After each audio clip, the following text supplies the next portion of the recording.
ওরা কোন মায়ের সন্তানকে জানি গুলি করে মেরে ফেলে, এর বিচার হবে নাকি একদিন?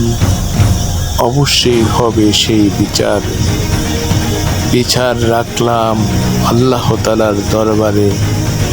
আপনারা সকলে খালি দোয়া করেন, স্বৈরাচারীরও একদিন শেষ আছে।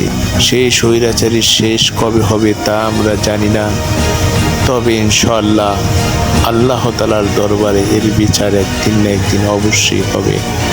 ভিডিওটা দেখতে থাকুন।